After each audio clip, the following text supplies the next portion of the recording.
Two major developments are behind the new FedRAMP roadmap. One is Congress codifying FedRAMP into law in 2022. The other's the Office of Management and Budget's draft guidance on FedRAMP last year. Eric Mill is Executive Director for Cloud Strategy at GSA. At the Carasoft ATO and Cloud Security Summit, I asked him why the release of the new roadmap is so important now. It was very important for us as GSA, as FedRAMP, to show our thinking, our plan, how we believe we can respond to what are pretty well-known stakeholder concerns in the FedRAMP space. I mean, there's time, there's cost, but then there's also places in which people can just come away from the FedRAMP program feeling like, did that make sense? Like, did we have to do it that way? We're a program where we take a lot of the things that have been designed with the federal government in mind from a security perspective. We try to really just apply it out in the cloud and the private sector usually. And so we are where the rubber meets the road. And so we want to make sure that we're setting ourselves up very publicly and able to have a theory of change that people can see and reason about for how we're going to address those. And what I do often say to cloud providers, agencies, and others about this is what you can do with this is look at that and think about how to engage with this. We're sharing here, here's what our priorities are, here's what our motivations are, right? And so if there are ideas that have just been sitting on the back burner, or there's somebody in your agency who's just been had this FedRAMP project and collaboration they've wanted to do for a while, and they just haven't been able to get it onto the front burner, maybe now's the time, right? And we are as we might talk about, also opening up opportunities very directly for cloud providers to come work with us, participate in pilots. We released one this week. And so we think we're providing a whole lot of hooks for cloud providers and agencies to get involved. There are 4 goals that you and your colleagues GSA write about in this roadmap: orienting around the customer experience, cybersecurity leadership, scaling a trusted marketplace, smarter technology-forward operations. And then you write about specific initiatives that you're undertaking. One of those I wanted to ask you about is publishing new customer-oriented program metrics. What will those metrics include, and what are you measuring essentially with those metrics? Yeah, so we're really excited about that. We think it's very important that our metrics provide the right incentives for the program. They reflect both the things that are in our control, right? The things that we could put SLAs, kind of where people think of them as service level agreements. Like, what are the things where our processes we can just operate them tightly?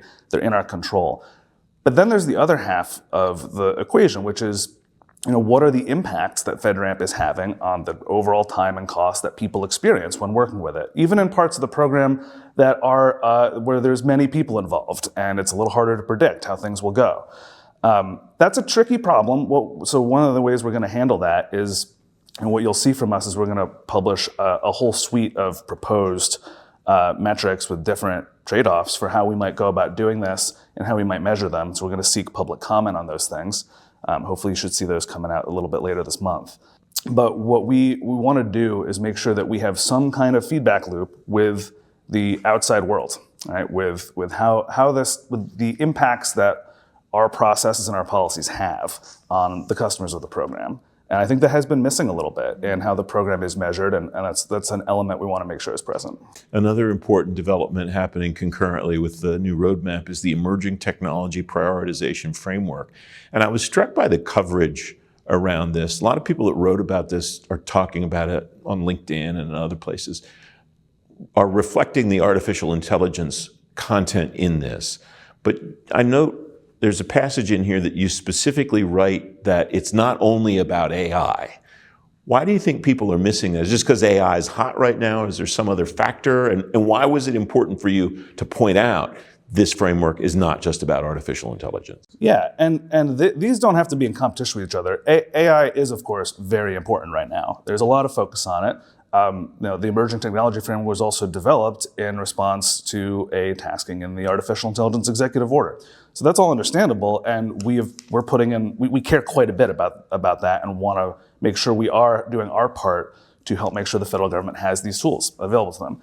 But it is very important to us that it be understood, and whether people notice that now or notice that later, it's very important for us to established this as a more general prioritization framework, because there are more things out there than artificial intelligence that either now or in the future will make sense for us to prioritize. I think one thing I've said about this is that FedRAMP hasn't really had any prioritization framework at all up to this point. It's run more or less as a first in, first out kind of model. And that's very important from a fairness perspective, predictability, consistency. But what that is missing, if that's all you ever do, is just the ability to focus the program on what the government needs at the moment. And that's something that most government programs have some ability to do. And when you have something like an executive order or a law or these things that are meant to pull the government together towards a common goal, we don't think artificial intelligence is going to be the last time that ever happens. Sure. And to that end, you mentioned a moment ago that this reflects what's happening now and in the future, and that was my takeaway from it, is that this is intended to be something that lasts for a long time and not just solve a problem today. We put in quite a bit of effort into this with that in mind, that this is going to be how we operationalize prioritization going forward. How did you consider what the possibilities of technology in the future are in order to do that? Or doesn't that matter? Is it more about the technique by which one evaluates whatever it is that comes down the pike? Yeah, there's going to be specific things for each technology in it. Certainly quite a bit of the work that we did in the draft and the final was AI specific to ascertain what's a reasonable way to make sure that we are in fact prioritizing new generative AI that meets what is asked for and isn't the sort of AI or machine learning and other things that have actually been around for quite some time. We do anticipate a lot of folks are going to apply to this and participate. We need to measure, is this the thing that we're targeting? But we don't want to do that in such a way that it gets capricious, or we're starting to just set a nebulous quality bar. We're not trying to measure that. We are trying to make sure we're prioritizing the right kinds of things. Mm-hmm. So, one of our changes in the final was moving away from sort of benchmarks from third parties and moving towards taking in model cards that are industry standard. So for other emerging, other technologies in the future that we prioritize, there's going to be something that is specific to that technology that we'll have to reason about just the same, and that's what we did for AI.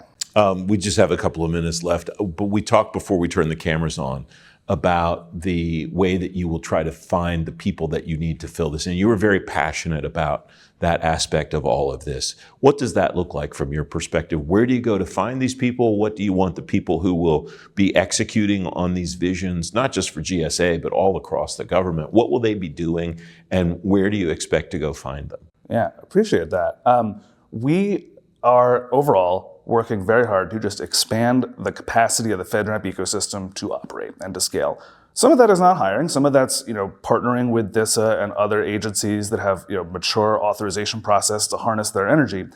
But a big part of that is hiring. We were very happy to show up to the most recent Tech2Gov hiring fair that OPM hosted a couple months ago. It was AI focused, and we had a couple of positions open for folks with backgrounds in data science and machine learning, for our automation infrastructure and for how we just get insights from the security information we have.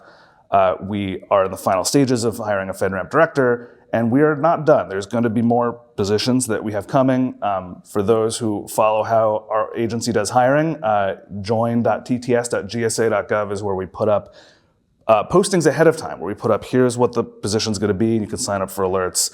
It ultimately all goes through USA Jobs, but we go out of our way to try to give a lot of advance notice and information to applicants, and we'll have more to come. Eric Mill of GSA.